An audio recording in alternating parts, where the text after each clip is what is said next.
I just started stream, and my face cam's gonna do this to me.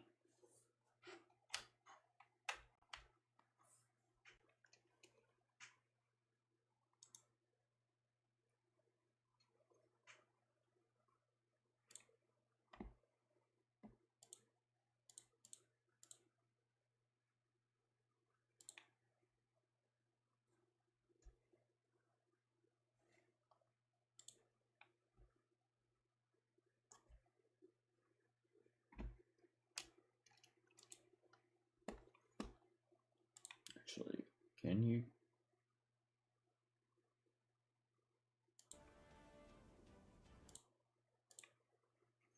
Mute my game.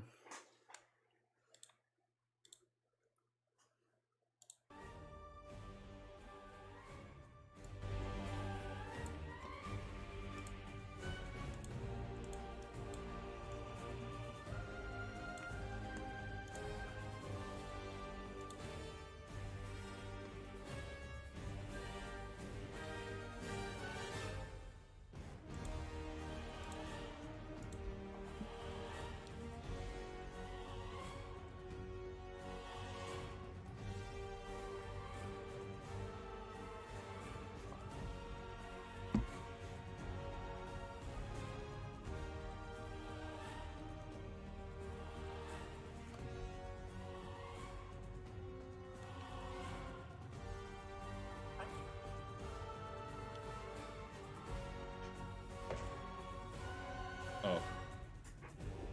I think it's getting started right now, actually. Not looking at it.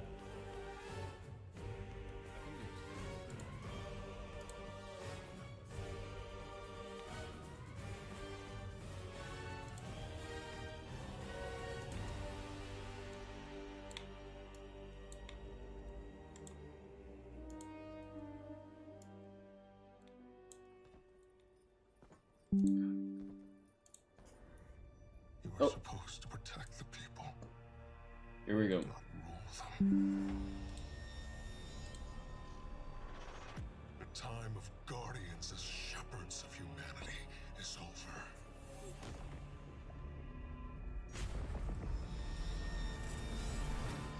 No! I've been waiting so long for this. Dredge and hope. They've shown me a vision I can't shake. New Cabal, the Barrent Imperium, sprung up out of nowhere across the system. That doesn't just happen. It's the Nine, and I'm putting together a crew to prove it. What do you say, Weapon? Welcome to the new Mars. Now the only law on Tharsis is the gun on your hip and the light in your hands. You'll do well here. Man, Goldie's getting buffed next season as well. I don't relish doing business with these leeches. But we need to find out what the Dredgen are after. You crave justice. Why die for a criminal? Why do you hate your own kind so much? It's time to take the fight to the Imperium.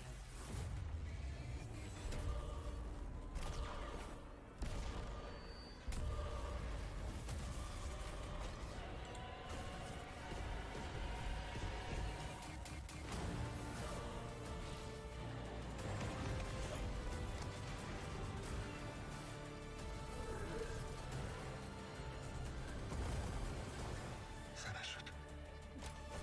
And the Imperium is yours to lead. You will fall. But next time, we meet. Only one play left. That's insane.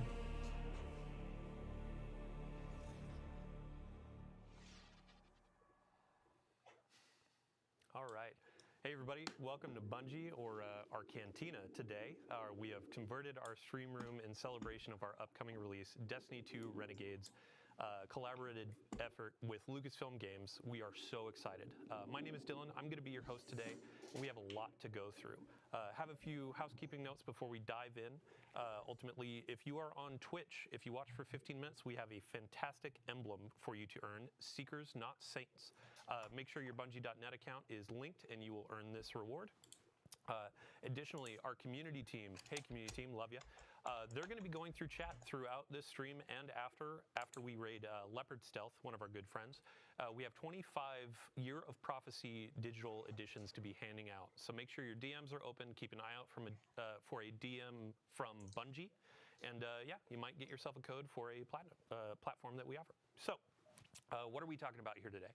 We just had our launch trailer. Destiny 2 Renegades is launching in 7 days. Countdown right now, 7 days from now, you're going to be in there playing. We got blasters. We got the Praxic Blade. We have a new ViDoc that actually we are sharing today. And this is going to be called Making of a Renegade. Finally. So after we watch our ViDoc, we have ViDoc a panel after of so developers long. on the couch.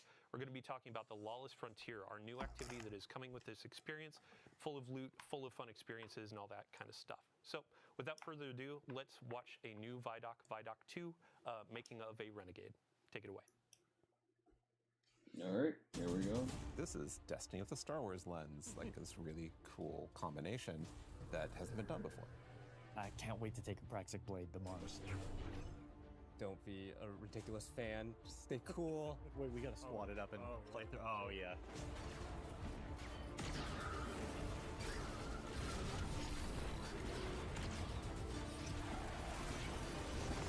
I better find a friendly tree Wookiee, bro.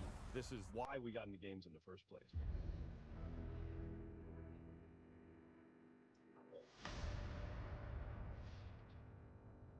Early on, we developed this North Star, authentically Destiny, unmistakably Star Wars.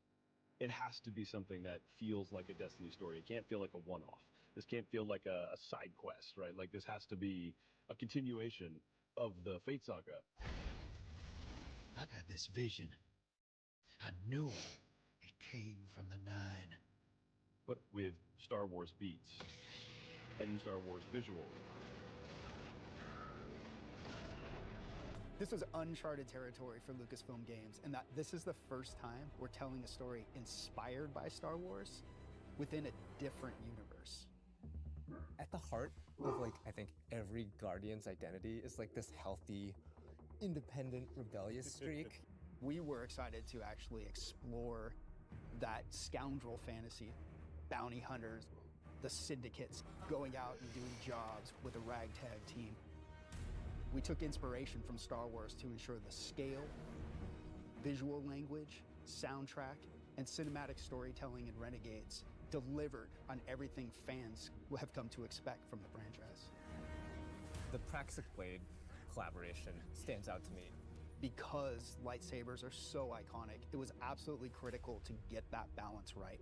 The team at Lucasfilm Games was just so solutions focused. It wasn't, no, it has to be this way. It was a lot of back and forth and asking questions about how would this work? Well, let's talk about it. All right, oh, so we need a different energy source. Okay, what would that look like? It was all about, like, what is best for the player. When we announced this collaboration with the studio, James may or may not have been wearing a fighter pilot helmet. Yeah. Destiny and Star Wars shared that same beating heart. Stop. I was like, oh, this is gonna be special.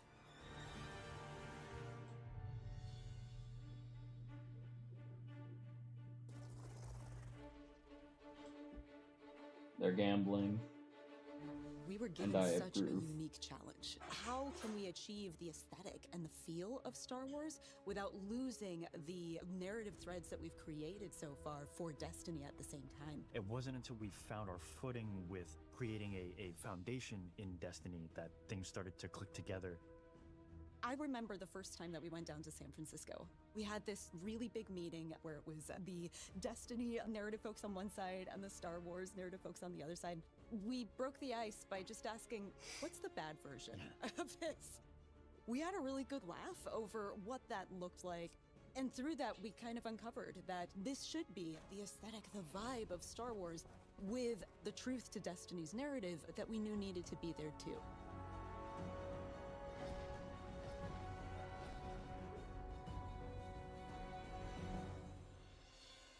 begin 2 months after the Edge of Fate has happened. The world has moved and changed, and we're still trying to figure out what Binding the Nine means.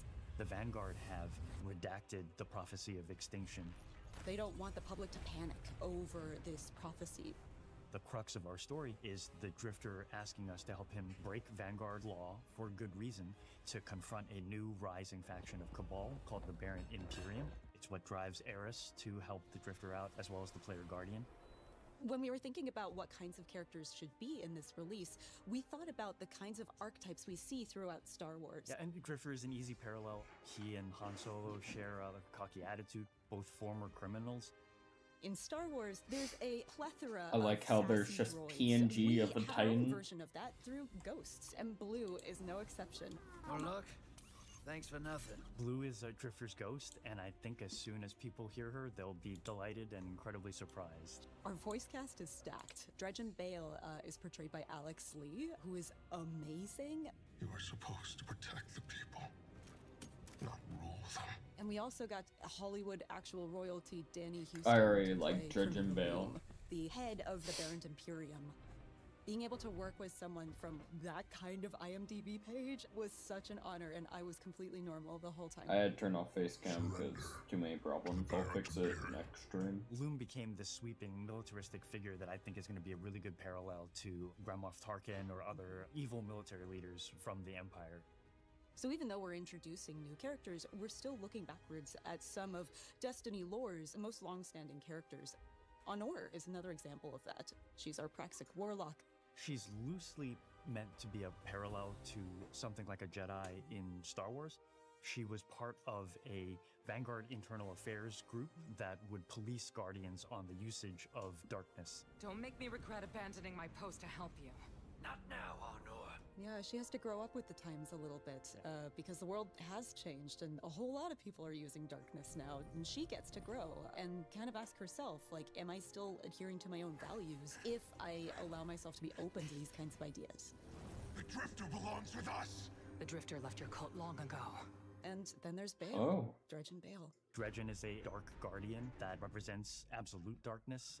Dredgen Bale doesn't like the fact that we're ruled by a city of immortals who can't step down and that weren't elected. He's got kind of a point, but his methods for addressing that point suck. He makes many bad choices. One of my favorite parts about a lot of villains Dude, in the Star shy Wars guy is that just they carries have aura. just like the capability of making a right choice and then consistently do not make good choices. Bale is trying to fill a hole in his life in all the wrong ways. And he just can't, and he never will. But man, we're gonna hope that he does someday. The time of guardians as shepherds of humanity is over.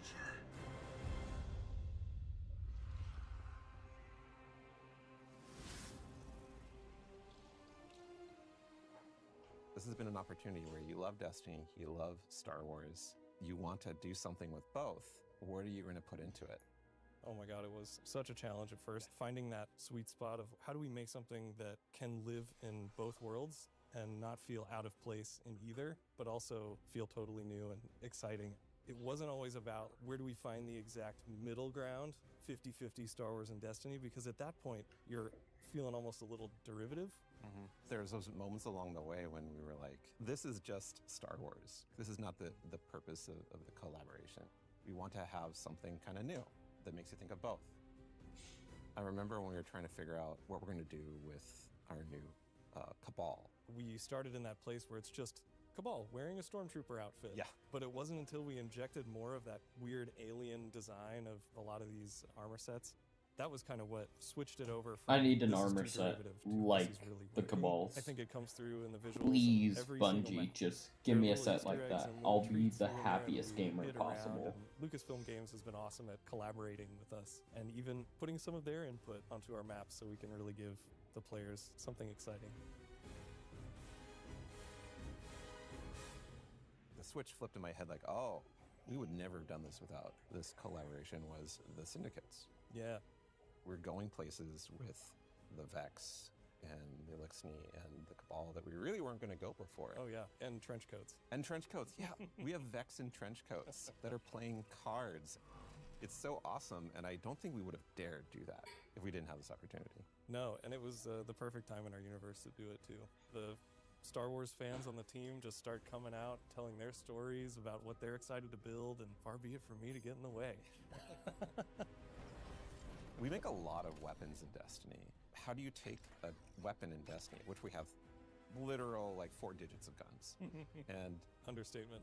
right, and make something that feels new but also does justice for Star Wars? And Blaster was really obviously the choice. They're roughly in 2 groups. There's dynamic blasters, which are intended to be harder hitting, firing a ton. Brute force. And then we have a number of balance blasters. As you're shooting, and the heat is building up, you're going to have a venting opportunity where you can hit a perfect vent. It's like functionally a reload, so you can start shooting again much faster. Sweet. That's interesting. I was sort of I gotta expecting a ask, though, vent like what that. about those Cabal blasters? Are they accurate? What difficulty are you playing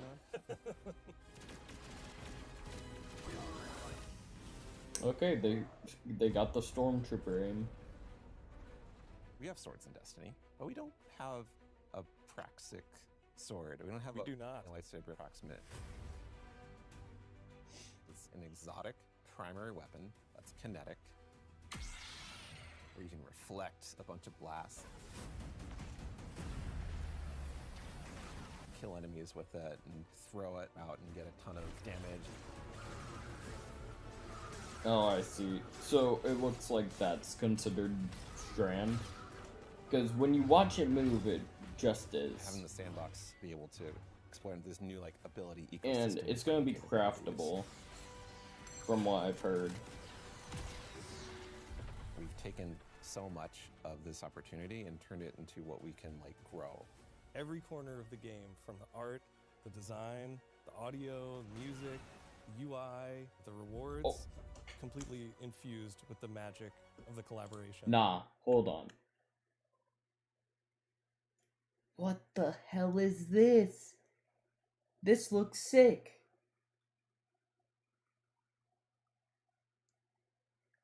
This UI is so much better. The rewards, completely infused with the magic of the collaboration. It's really been a real treat to be a part of. Yeah, super satisfying.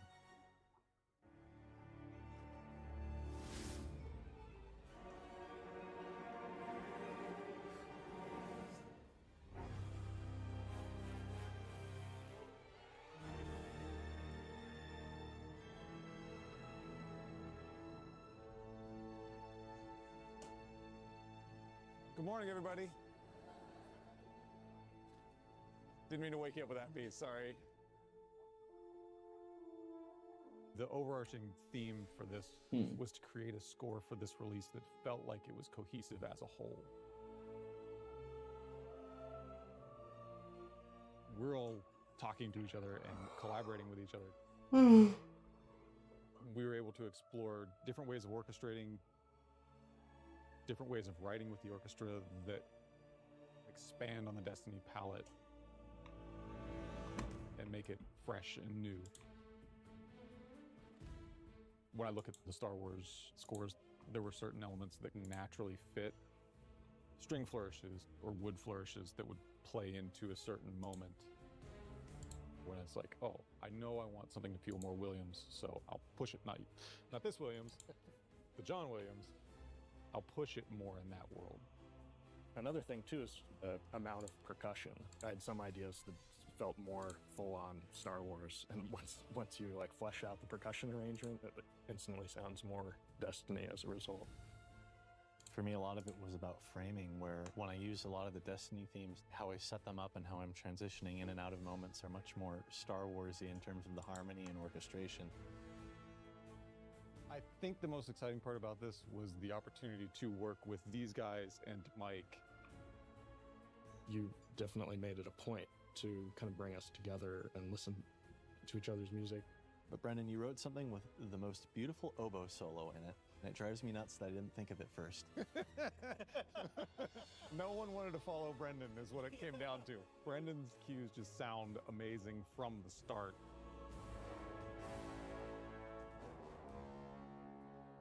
I remember knowing your first high action cue.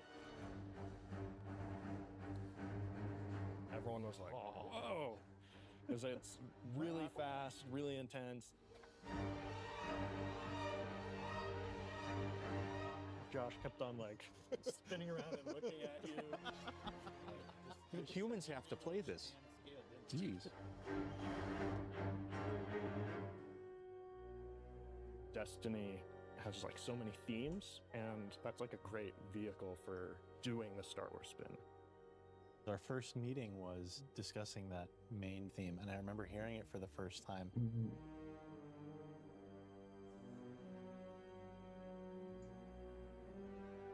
And everybody kind of perked up when we all heard it. We're all having ideas that were just a little bit different from one another. It was all sort of impacted what the final version of the theme was.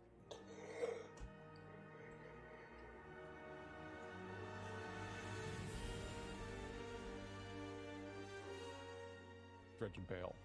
That kind of teed off the main theme, and the fact that we were exploring the idea of this kind of anti-Guardian character set in this story of scoundrels. We wanted something that would be a backbone to tell a longer arc story. It has a layer of ominousness to it, it has a layer of mystery to it, but it can be turned other ways. I felt a sense of menace. Yeah. I'm just excited to get to experience it with players. Just really hope that, personally, I've written something that they can really connect with and love, and if I can cause a couple of goosebumps in there, I'll take that as a bonus too.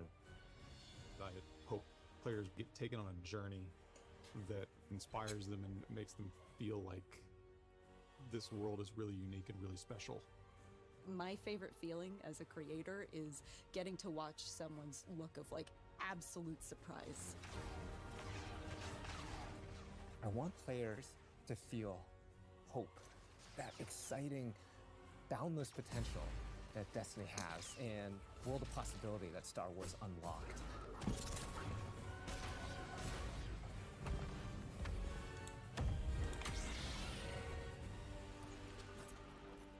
I've been waiting so long for this. Fire.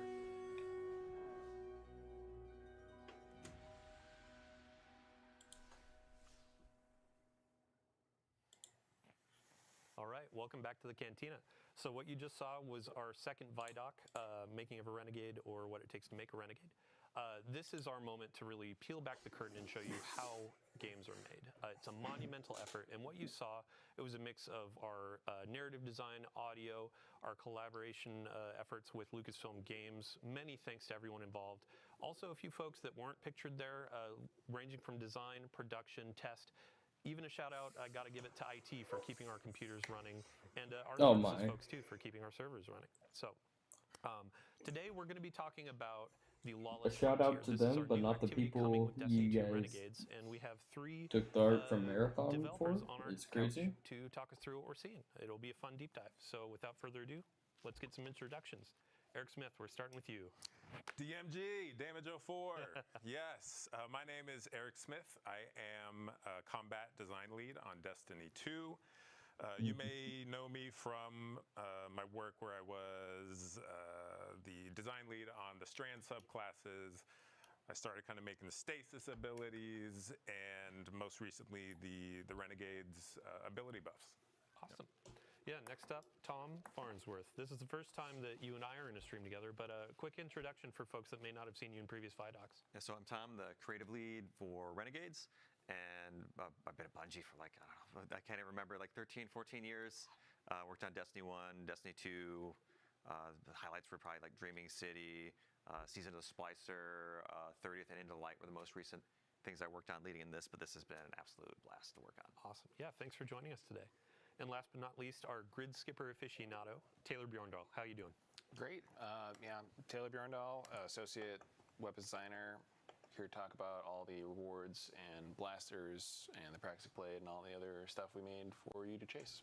Awesome. Yeah, so just for folks, if you end up missing anything, if we go a little bit fast, we got a lot to pack through. We'll have a VOD on Twitch and YouTube after this, and if you missed our ViDoc or the launch trailer, those will be uploaded as well. So what we're seeing on screen right now, we're launching into our Lawless Frontier activity. Tom, I would love to put the spotlight on you. Let's give a quick description. What is the Lawless Frontier? So the Lawless Frontier is our core game mode in Renegades. You're going to play through some of the campaign, but it's really what comprises our end game.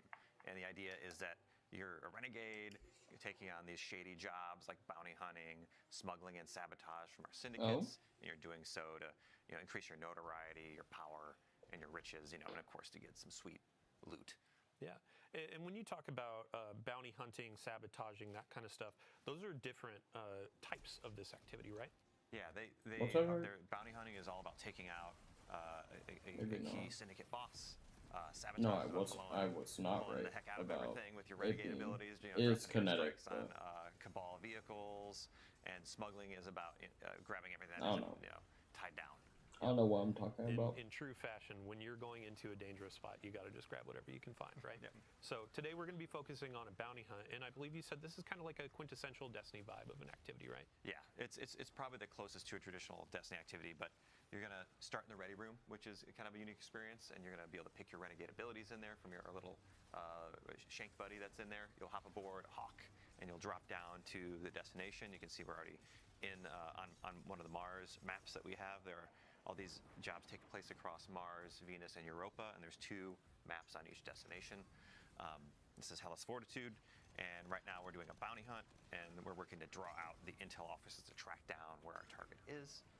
After this, there'll be resurgence of the security forces of that target. They'll have a classic boss fight, but with a bunch of wrinkles thrown in for gameplay here of things, hazards that are at play, your abilities, maybe an invader, which we'll talk about later, and then you'll exfil with your bounty. They have a Palpatine execution. Back to our social space, Tharsis Junction, where you'll be able to spend your currencies to buy some of the cool blasters, or maybe some of the cosmetics and customizations for the Praxis Blade we're going to talk about later. Awesome.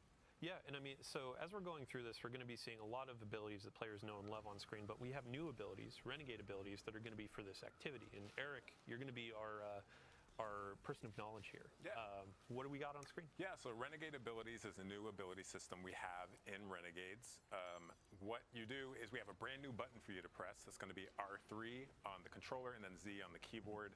And that's going to kind of switch you into a different mode that gives you new abilities. What's R3 on Xbox? That sends out one of these tokens.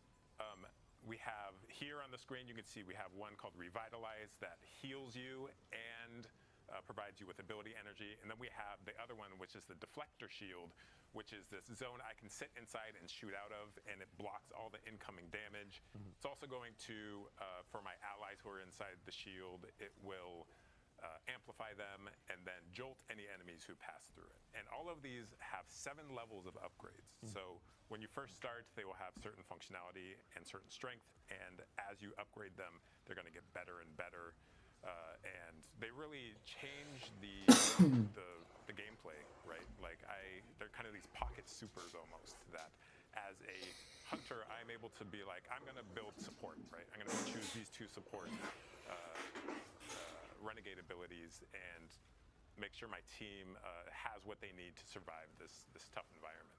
You can also see in this mode we have non-regenerating health. So things like that Revitalize renegade ability are really going to come in handy to be like, we need to take a break and heal. Let's pop over here to some safety, and anyone can build into that if that's what they want. We have things like vehicles that you can pull in, or you can call down from your ship. So that's one thing. There's so much to talk about. Yeah, well, before we get to the ship, actually, let's talk a little bit more about the health mechanics in here. Because we had this in some previous activities like Nether, and we got a ton of great feedback on like how much you get back, how you get it back, and I've seen already in this activity, as you're going through, there's some pots, there's some ways that you can get it. There are the Renegades abilities, but Tom, if you want to talk a little bit more about it. We took Nether as a base, but I'd say this is a little bit more forgiving. The way that health works is, you've got a large pool of health. It does not regenerate at the top level, but if you get down to 0, it will regenerate to the base shield, so you don't suffer the red flashing screen. And you can either use a normal sandbox like a Rift, a healing support weapon. You you can crack open these pots that have those little healing orbs you can see on the screen to get some of your health back.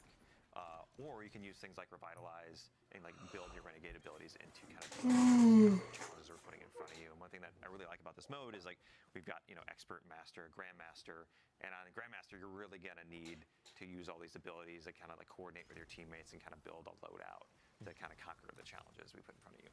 Awesome. Yeah, so going back to, you had mentioned the ship when we're using our Renegade abilities.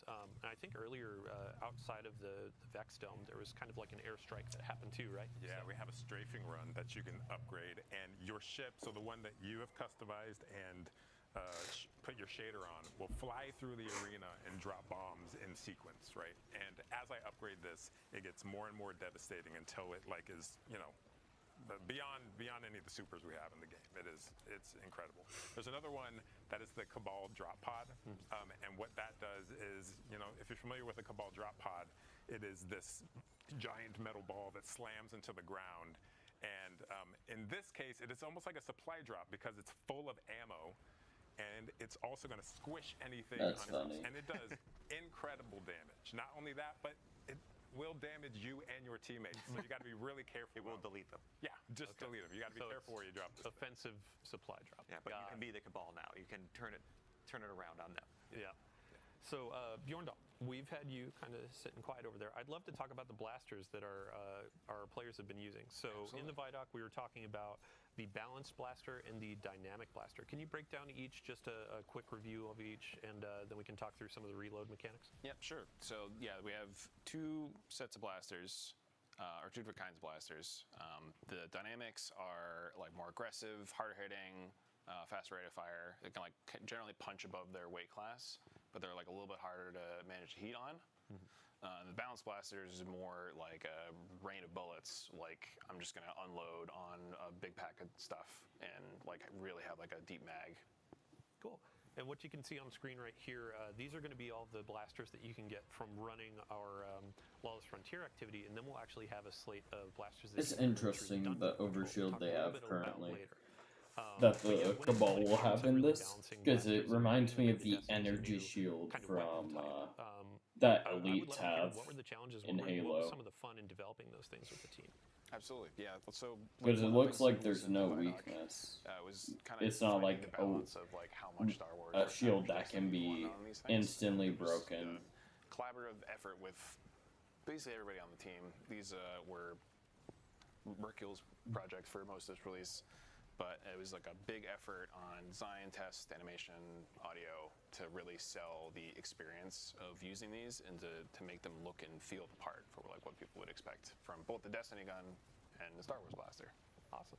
Yeah, I mean, since we're on the topic of loot and gear, our Guardian right now is using the new Praxic Blade and also getting smashed by a Cabal drop pod. But I'd love to hear about the customization that y'all developed for this, and this can be Tom and Bjorn talk to it. Yeah. Sure. Yeah, so you're going to get the Praxic Blade by collaborating with Honor throughout the campaign. She's going to like deem you worthy of earning it. You'll go on a cool little quest that I don't want to spoil to earn one for yourself. And then post-campaign, you're going to unlock the ability to customize it. You're going to be able to change out your dark matter crystals and change the color of the blade to match your personality. And you're going to be able to change a bunch of different mods and gameplay elements, right? Yeah. Yo, all I'm saying is let me have the exact same way Kylo has his. Let me buy that. Forms, cores, Oh my. mods, and 4 different catalysts on it. And the forms kind of change like how you can get ammo back and give you some damage bonuses based off of different gameplay styles. And the cores let you apply subclass verbs to a different part of what the weapon does, depending on something that matches your subclass. So like you can add sever to like the saber throw, or something else like weaken or jolting. Yeah, it creates these really cool combos where I am strike, I'm throwing to debuff enemies and then getting it back. And That's interesting. Yeah, and during a couple of our trial runs with this, you were talking about there are some animations and different combos in your melee structure, right? Yeah. So there's like a 3 or 4 hit combo you can do where you will end it with like a big spinny move that's like very thematic. Almost kind of like how the Arc Staff has like the little hidden combo there. also saw the Renegades ability, the turret that we have. It is called the Piker Mortar, and it is like the strongest turret we've ever built. Like it is, it has crazy range, crazy damage, and is a really nice, I'm going to throw this thing out to manage this part of the map. Yeah, while I deal with other stuff. Perfect. Yeah, and, so as we're coming to the end of this activity, I'd love to just know kind of some of the narrative dressing. So as you're going into the Lawless Frontier, it's our activity, but also kind of like the feel of this experience. And there's a turf war going on. I know Robbie, in a previous stream, we were talking about the turf war a bit, but Tom, if you could expand on that and how that sets up this activity. Sure. So in the end game, the syndicates are in this kind of ongoing turf war across Mars, Venus, and Europa, and you can kind of take advantage of that by taking on their contracts that they offer and kind of winning out the day for them. But in doing so, you can extract maximum power, profits, rewards from them, and you can take anything you earn through engaging in these jobs and completing these priority contracts they offer. You can go back to the social space. You can they each have their own reward track, like the Pikers, the Tharsis Reformation. They offer weapons to unlock, new abilities, upgrades for those abilities, some elements or mods for the Praxic Blade, and a whole bunch of other things like some shaders too. So you can kind of like rep your favorite syndicate on your armor, which is pretty cool. It's definitely with the Lawless Frontier, it's one of the most cohesive and deepest modes we've ever built. Like everything from this mode ties into the holo map, into the different mini game modes within it, into the social space. So like it's going to be exciting to see players kind of peel back all the layers and maybe get into some the darker corners like Invasion. Yeah, and I mean, so we've progressed. We've defeated the boss that we were hunting down for our bounty hunt. And this portion of the activity is kind of emblematic of we're in a lawless frontier that's dangerous. Even after you've finished your objective, now it looks like you got to fight your way out.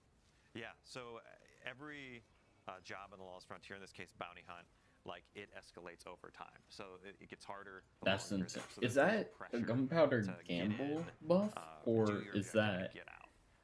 I'm wondering if that's right now we're in the exfil. This is the final moments of the activity. You send up a flare, you call your ship in, the Cabal are pouring down on you here, you're throwing out your Renegade abilities, and you're just trying to survive. I'm curious if that's like a artifact mod, or if it's a gunpowder gamble have their own unique mechanic buff, so but you have it's to take probably out these 3 mini bosses, which we call retaliators here. Yeah, so as our fire team is fighting their way out, we actually do have a preview of a fun exotic that's coming with the reward pass in Destiny 2 Renegades. I believe we have a preview that we can share. But Bjorndal, if you could give a quick overview of our exotic machine gun. Yeah, so this is the Service of Luzaku. Ooh. It's a very unique machine gun. It's almost like a necromancer, broodweaver theme, where you turn your enemies into these little nests of threadlings that you can like shoot and then spawn more and like build it up to control like a space. Yeah, and threadlings just got a buff, correct? Threadlings did get a buff. They're smarter than they were before.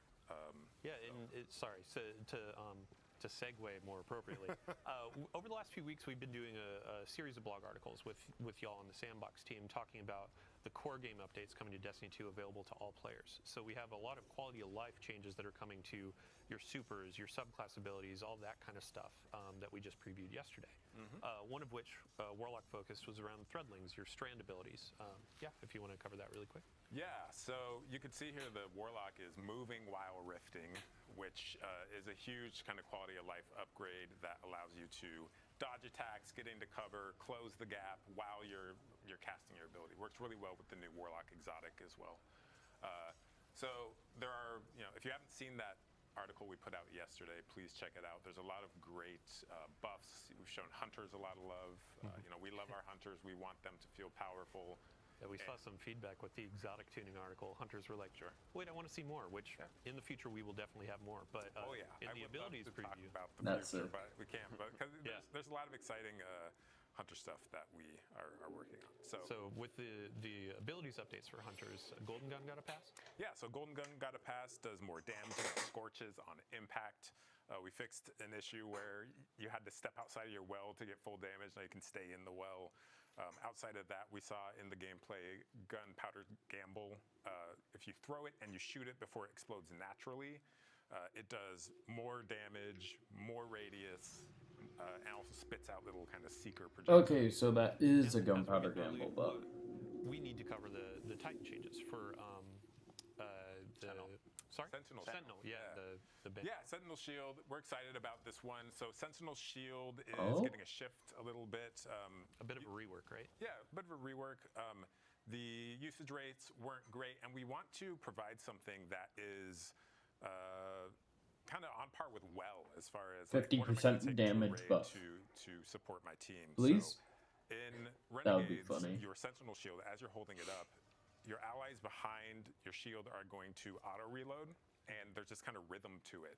So if you can fire at the right time, you can just be like rocket, rocket, rocket. So like the actual like damage increase is big. Not only that, but as I guard my enemies and the shield takes damage, I'm charging this bar up that charges up my shield throw. And at full charge, that shield throw is going to do Thunder Crash level damage, which, depending Excuse on me? how players use it, maybe you even get 2 of those out of a single super. What Like, did I just hear? It's strong. And that's. what I'm we playing want. Titan We next want season. To provide that power fantasy to players. I think this era of Destiny is like fun first. Yeah. We want players to have a great time and feel overpowered. I'm gonna hold you to it. Yeah, I honestly can't wait. But yeah, so we finished our activity, our first run of the Lawless Frontier. Now we're gonna go into another. And Tom, you had mentioned invasions earlier in the stream, and this is gonna be our opportunity to show a little bit of that. Flavor. We're going to look at some of the UI in the orbit screens and our new holo map, and then we're going to show what it is to be invaded. New optional activity type as well, right? Yeah. So in Invasion, like you might be familiar with Gambit. This is kind of like a new take on that kind of familiar mechanic here in Renegades, and we want players that kind of take on the role of a bounty hunter working for the syndicates, tracking down these renegades that are messing up their operations, taking out their commanders, stealing their stuff. And so you get to be kind of play on the other side here. You get to play on the opposition. So you're allied with all of the enemy combatants on the field. You can kind of wade in amongst them and pick and choose the strategic moment where you want to kind of like lash out at these players and like steal their bounty. Yeah. And So how do you launch into this? so here's the holo map, just for everybody. This is kind of a standard interface for the Lawless Frontier.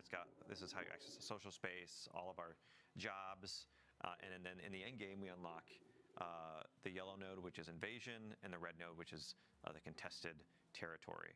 So we can take a look at the contested node here. This is where all like every day the syndicates are fighting over one of the maps on each of the planets, and you can kind of, as a defender, kind of throw in your pledge to the side you want to fight for. But these are also invadable nodes. So one thing I want to highlight is that invasion is opt-in. It's not a requirement. So if players don't want to deal with PvP, they can do like an expert difficulty for this, or they can just go to any of these other nodes on the map here that aren't invadable. But for the priority, the contested node on the highest difficulties, like that's where the highest rewards are. That's where the invasion is. Now on the other side, if you're an invader, you don't need to worry about the nodes. You can just go to the invasion node. You need to have some death marks, which are a currency you earn by playing by just playing Lawless Frontier. You'll just accumulate them. And one interesting wrinkle here is you can actually wager those for additional rewards. So if we go to the little pane here on the side, there's these things. There's the death marks. You can interact with them 2 or 3 times to double and triple your rewards. Which obviously you're taking on some risk here. If you go do an invasion and it doesn't go your way, you could lose those tokens. But I think a lot of players are going to want to do this because they can just get triple rewards on each invasion, which is really exciting. And on the other side, for people being invaded, if you take the invader down, you're going to get more time on the clock. You're going to get some revives back, and every time you kill an invader, they have the chance to drop extractables, which are rewards you can dunk at the end of the activity to get bonus armor, weapons. Yeah. Stellar. So let's get our invader launched in here. We'll go back to our gameplay team. Yep. But while we're loading in, let's talk about what is the actual kind of approach to invasions. What are the objectives aside from seeking out guardians and destroying them? So as an invader, you're gonna start in the ready room, which we're gonna show in a minute here. You're gonna pick your loadout, like what's the right renegade abilities to bring in, and we've seen in playtest there's like a lot of different fun combos here. Like, are you gonna bring in the deflector shield, and then like the other team's gonna drop one, and then you're fighting on the Venn diagram of the deflector shields, or are you gonna just be a little more brute force and drop a behemoth and like kind of like, but try to be sneaky about it? And that's pretty hard to be sneaky in a giant walker, but you want to really pick those moments as the invader, because your goal here is to get 6 kills or 3 kills and 3 crests. Like, you've got 6 points you need to get. You've got about 5 minutes to do it. You've got 3 lives. You've got just enough time to really kind of like get in there, see where they are, kind of like rotate around, and then do a surgical strike, and then try to get them all in one go. And if you're lucky, you can do that, but you've got a few chances. And on the other side, they're going to know you're there. They're going to see that there's an invader on the field, but they're also trying to juggle the objectives that are on their side. And they don't know when in the activity it's going to happen, right? So it could happen early on, it could happen later. Yep. But it only happens once per Only activity. once. Yeah, gotcha. Cool. And then one of the fun dynamics here too is playing the waiting game. You can instill a little bit of anxiety in that team you're invading. So you don't have to hop in immediately and go guns blazing. You can wait until they're at a pivotal moment where they're like, where's this guy? Yeah, What's wait going to until happen? they fight the boss. It's been 3 minutes. Where are Wait they? until someone breaks off to go find a chest. Yeah. Oh man. So in terms of balancing as well, are there any like extra abilities or things that invaders are going to have at their disposal, or is it just a match of the renegade abilities? It's mostly renegade abilities, though. Invaders will have some amount of super, no heavy, and when they come in, we do highlight the PvE, the defender players, just so like they have a little bit of an idea where to go, and they can use that knowledge to kind of plan their initial attack. Cool. Yeah, and it's been a bit of a balancing act as you've been going through this in the different cycles. In Gambit, like, we juice that invader because it's a 1v4. In this, because you have the chaos of the lawless frontier and all that kind of stuff. Like, you want it to be tilted a little bit because it's 1v3, but also you want to make sure if players are opting into this, they still have a fighting chance. Yeah. So. And there's also the element of the non-regenerating health, which is a larger health pool, right? We've tuned it so it's more or less the same TTKs or time to kills as you have in Crucible, but players don't regenerate health, so you kind of have to take that into account when you are, when you're There's some attrition that can happen, like for the invader, where they can kind of wear people down if they're not paying attention. We have our invader in their ready room. Let's talk about their shank buddy here. Yeah, here's our little shank buddy. You want to speak to any of these abilities there? Yeah, so we have 9 renegade abilities here. Huge shout out to Cat Sayers and the rest of the tech design team for all their work on these. Yeah, I mean, it looks like right now we got Nate picking the Imperium Behemoth and the drop pod. But yeah, there's a variety. I need to see this to man choose drop from. a We got drop pod on all 3 of them. We have 3 different vehicles, and each of those vehicles have different upgrades with different functionality. Yeah, and the Behemoth has like 3 or 4 versions of it too. Yeah, there's like missiles and the audio and everything is just so good. Okay, so our invader has started. It looks like moving toward our targets and preparing to throw that coin. So you can see there they clicked that right stick, and that is going to ready the ability. They then throw the ability and just drop the drop pod to get some heavy ammo. Yeah. So need some heavy ammo to go into battle. And Tom, before we were hopping in here before the stream, we were talking about like the size of the maps and how as an invader, like the first few runs, you might feel maybe a little lost because there's a lot of space to cover. But as you get more acquainted with Europa or Venus or Mars, you can find better paths to get directly to the combat, right? Yeah, these are some of our bigger maps we built. They're more comparable to like our larger public spaces that we built in Destiny. And again, there's 6 of them, and like there's any number of arenas these PvE players can be in that you're going to be.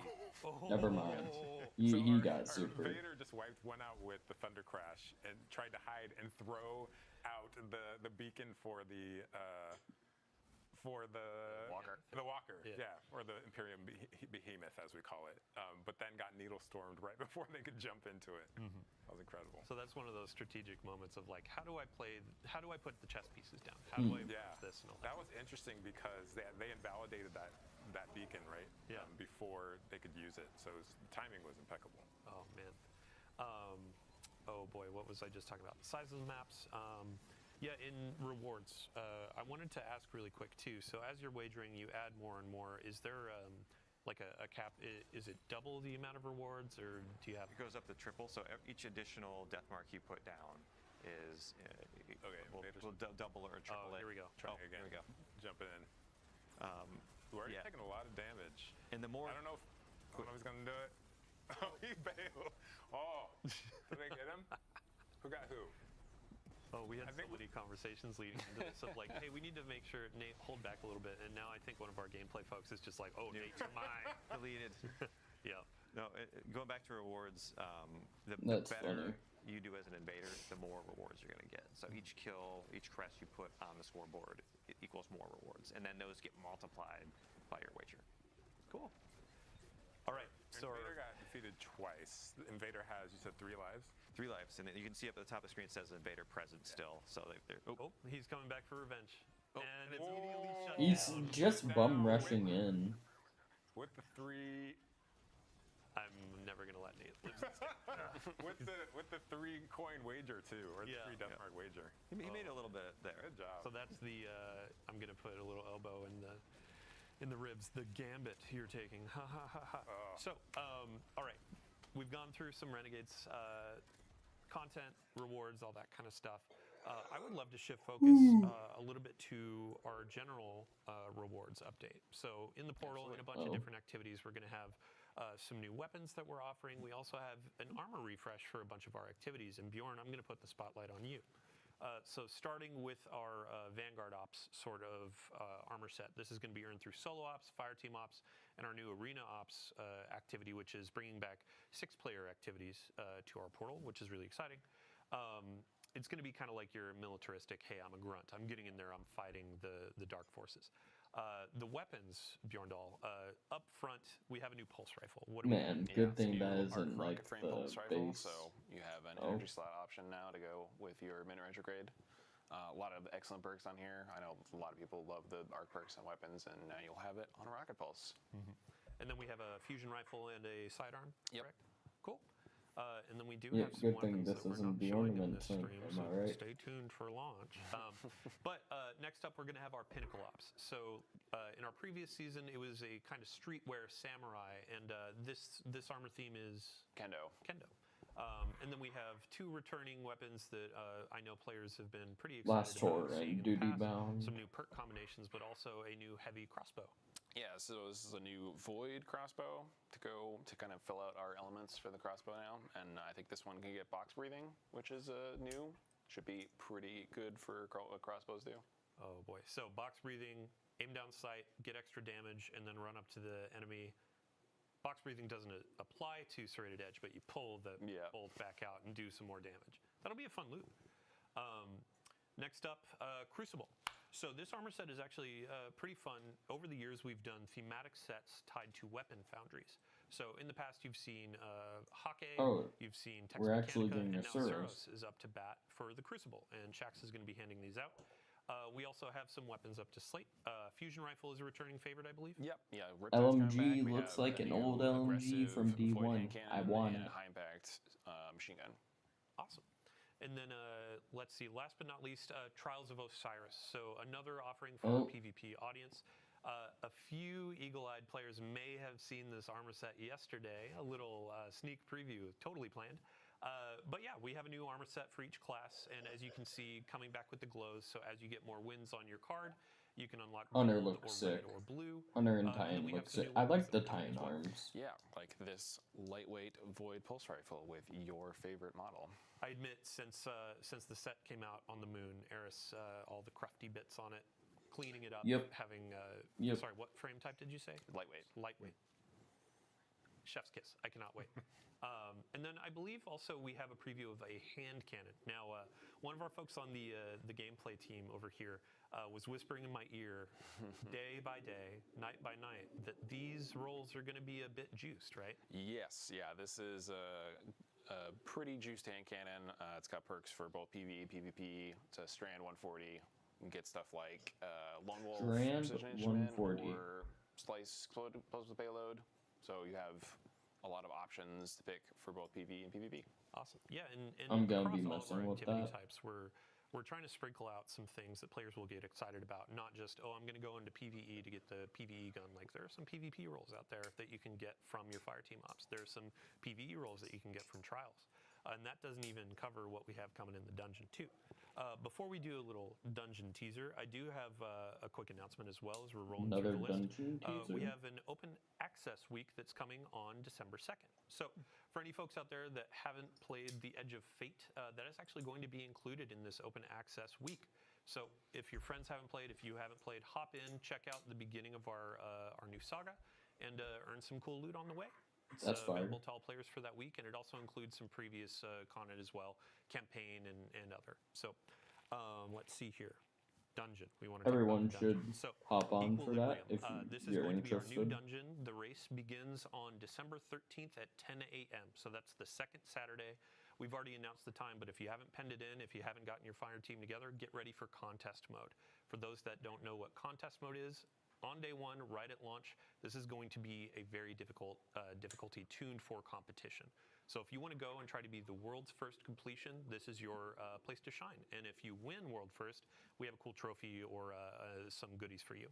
So contest mode is going to be available for the first 2 days, 48 hours of the dungeon availability. You can earn a really spicy emblem and some cool stuff as you go through that.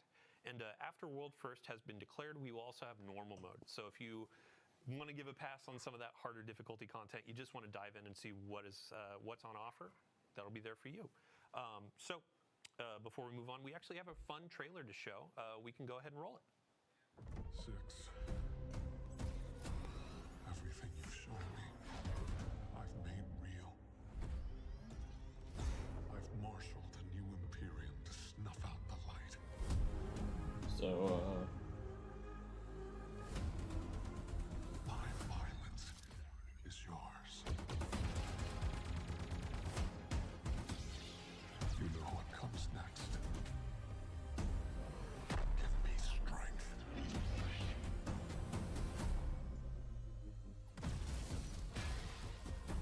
Take everything I have. the exact same trailer that's been out for like a few weeks. Welcome back. So watching that trailer, I just realized we actually missed something with Invasions. We were talking about the Praxic Blade and customization. Mm-hmm. There are different saber colors, correct? Yeah, there's a wide variety of classic colors that I think players are going to have fun I need to see 'em. chasing down. Let me see 'em. Throughout the end game and maybe even in Invasion. Awesome. Yeah.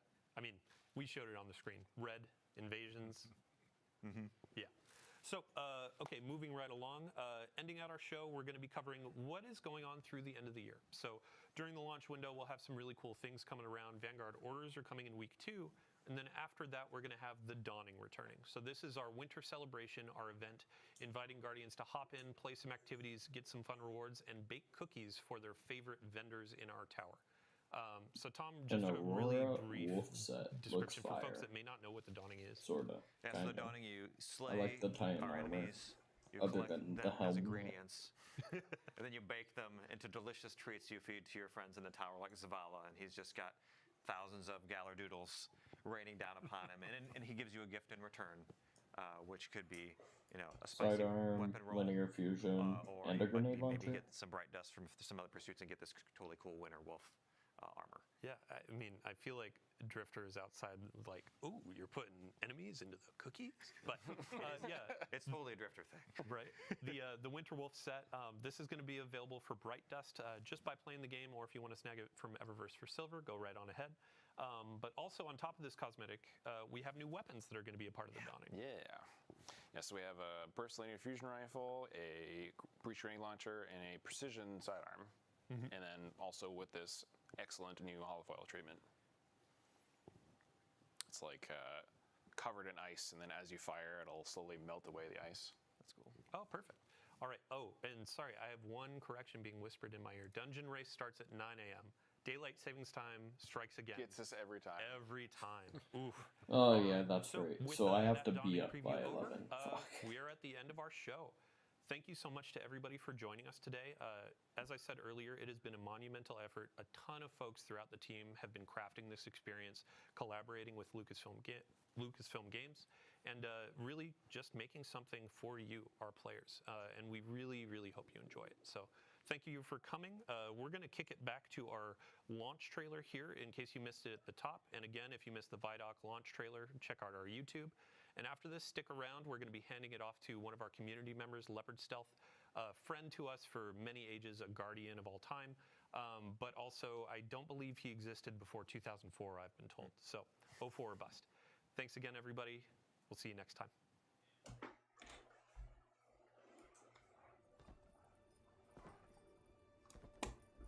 Just gonna go ahead and stream. And then I'll be back to stream later. So yeah, you'll definitely see me playing this next Tuesday. And I will be doing the dungeon race. So yeah, hope you guys enjoyed, and you'll see me in about 2 hours.